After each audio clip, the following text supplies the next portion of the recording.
డాక్టర్లు ఏరి పెద్ద ఆసుపత్రుల్లో బదిలీ అయిన స్థానాల్లో నియామకాలు కరువు.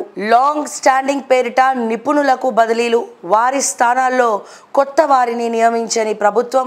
వ్యాధుల సీజన్ కావడంతో జ్వరాల బారిన ప్రజలు, ఆసుపత్రులకు బారులు తీరుతున్న రోగులు, వైద్యులు సిబ్బంది లేమితో అందని వైద్య సేవలు, పలు విభాగాల్లో వాయిదా పడుతున్న శస్త్రచికిత్సలు, జూనియర్లు పీజీ విద్యార్థులతో నెట్టుకొస్తున్నటువంటి వైనం. ఉస్మానియాలో అన్ని విభాగాల్లో ఖాళీలే. నిజంగా ఎంత దౌర్భాగ్యకరం అంటే ఎందుకు ఈ పరిస్థితి వచ్చిందనేది కూడా అర్థమైతలేదు. మొన్న డాక్టర్లు ఇవన్నీ కూడా ట్రాన్స్ఫర్లు చేసినారు. సరే ట్రాన్స్ఫర్లు చేసినారు, కానీ పెద్ద ఆసుపత్రుల సంగతి ఏంది? మీరు ట్రాన్స్ఫర్ చేసినప్పుడు వేరే దగ్గరికి చేసినప్పుడు గాంధీ హాస్పిటల్లో కానీ, ఉస్మానియా హాస్పిటల్లో కానీ, లేకపోతే ఇంకేదైనా హాస్పిటల్లో కానీ వాళ్ళ ప్లేస్లో ఇంకా కొత్త డాక్టర్ని వేయాల్సినటువంటి అవసరం ఉన్నది. ఇంకెంతకాలం అండి? ఇప్పటికే ఆరోగ్యం వైద్య రంగంలో గవర్నమెంట్ హాస్పిటల్స్లో చాలా కరువైపోయింది. డాక్టర్ల ట్రీట్మెంట్ కావచ్చు అన్ని రకాలుగా నెట్టుకొస్తూ ఉన్నది. ఎవరైనా ప్రభుత్వ హాస్పిటల్కి రావాలంటేనే భయపడతా ఉన్నారు. ఇక డబ్బు లేకనో ఇంకేదో తిప్పలు పడో గుండె ధైర్యం చేసుకొని, గుండె నిబ్బరం చేసుకొని ఏదైతే అది అయిందని చెప్పి వచ్చేవాళ్ళు చాలామంది. ఇటువంటి పరిస్థితిలో ఒక పక్క హైదరాబాద్ చుట్టూ నెఫా వైరస్ అనేది చేరుకుంది, మరో పక్క చికెన్ గున్యా విజృంభిస్తూ ఉంది, ఇంకో పక్క డెంగ్యూ అనేది వస్తూ ఉన్నది. ఇటువంటి పరిస్థితిలో చాలామందికి అసలు ఈ వేళ్ళు అనేవి నొప్పి వస్తూ ఉన్నాయి. సో అది టెస్ట్ చేస్తే అటు చికెన్ గున్యా కాదంటున్నారు, ఇటు డెంగ్యూ కాదంటున్నారు, ఇంకొంతమంది డాక్టర్లు నెఫా వైరస్ అంటున్నారు. సో రకరకాల ప్రాబ్లమ్స్ తోటి రకరకాల సమస్యలతోటి ప్రజలందరూ కూడా ఇబ్బంది పడుతూ ఉన్నారు. ఇటువంటి తరుణంలో మీరు ట్రాన్స్ఫర్స్ చేయడం ఏంది?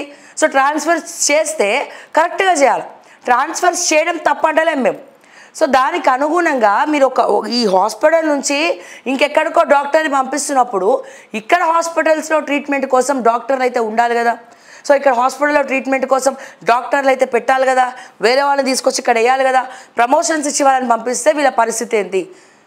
ప్రాక్టీస్ చేయాల్సినటువంటి పీజీ డాక్టర్లు, జూనియర్ డాక్టర్లు వాళ్ళందరూ వచ్చి ట్రీట్మెంట్ చేస్తూ ఉంటే ఎస్ డెఫినెట్గా వాళ్ళు కూడా చదువుకుంటా ఉన్నారు, ట్రైనీస్ ఉన్నారు. బట్ చాలామంది ఎన్ఆర్ఐ కోటా, మేనేజ్మెంట్ కోటాలో వచ్చిన వాళ్ళు కూడా ఉన్నారు.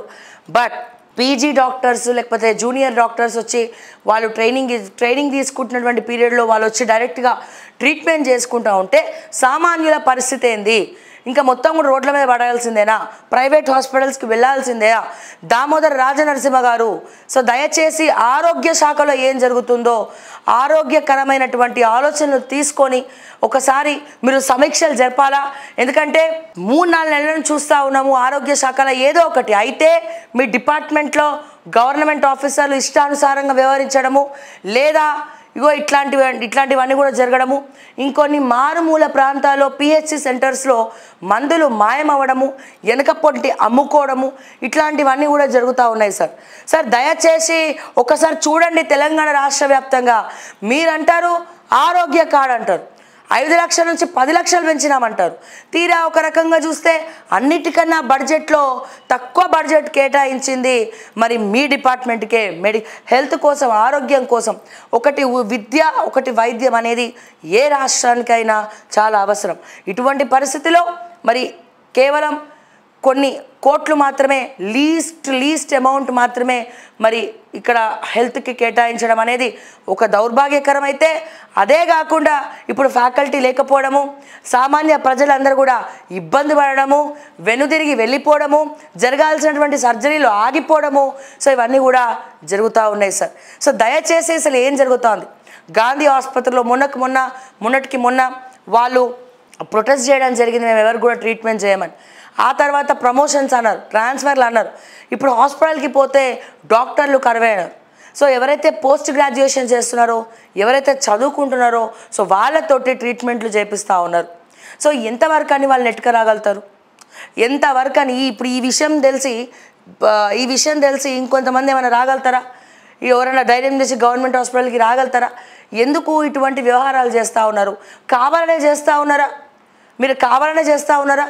ఎందుకంటే ఎట్లా అయిపోయిందంటే పరిస్థితి, కావాలనే మీరు అందరు కలిసి గేమ్ ఆడుతున్నట్టు అనిపిస్తూ ఉన్నది. మీ మీ ప్రభుత్వం అడ్మినిస్ట్రేషన్ ఫెయిల్ అయిపోతే వేరే పార్టీకి ఆద్యం పోయొచ్చన్న ఉద్దేశంతోనే మీరు కావాలని ఇదంతా చేస్తున్నారా అని ఒక రకంగా అనిపిస్తూ ఉన్నది. సార్, ఎందుకు ఇటువంటి వివక్ష? దయచేసి సమీక్షలు జరపండి. ఆరోగ్య శాఖలో ఏం జరుగుతుందో తెలుసుకోండి. మందులు ఎట్లా మాయమవుతుంది వెనకప్పుంటే అడగండి. ఇమీడియట్గా తక్షణమే కావాల్సినటువంటి, ఇప్పటికే మీకు తెలియనిది కాదు, విపరీతమైనటువంటి దోమలు, ఈగలు, వీటన్నిటితో జ్వరాలు విజృంభిస్తూ ఉన్నాయి.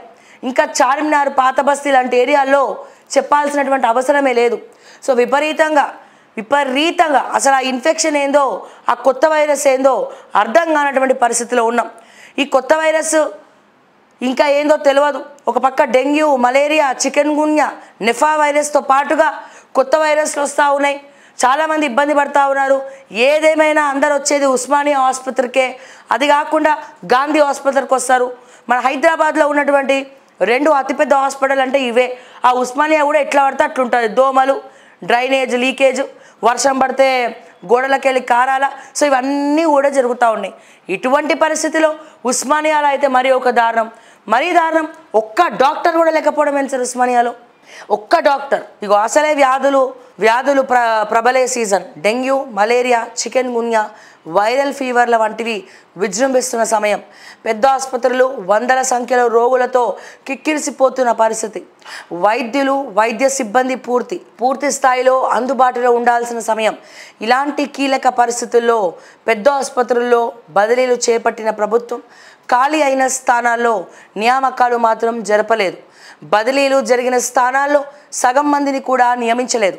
దీంతో ఆసుపత్రులకు పెద్ద సంఖ్యలో వస్తున్న రోగులు తగిన వైద్య సేవలు అందక అవస్థలు పడుతున్నారు. దీనికి తోడు సుదీర్ఘకాలంగా ఒకే చోట పనిచేస్తున్నారనే కారణంతో ఉన్నారు. చూడండి పరిస్థితి, డాక్టర్లు లేని పరిస్థితి. అంటే వాళ్ళే సెలైన్లు పెట్టుకోవాలి, వాళ్ళే ట్రీట్మెంట్లు చేసుకోవాలి, లేకపోతే ఏదో నర్సులతోటి అట్లా అడపా మేనేజ్ చేసి వాళ్ళే అన్నీ చేసుకోవాలి. ఇక అన్నీ మూసుకొని ఏం మాట్లాడకుండా వెళ్ళిపోవాలి. సో దయచేసి తక్షణమే నిర్ణయం తీసుకుంటారా లేదా అనేది ఇక మీరు ఆలోచించాల్సినటువంటి అంశం.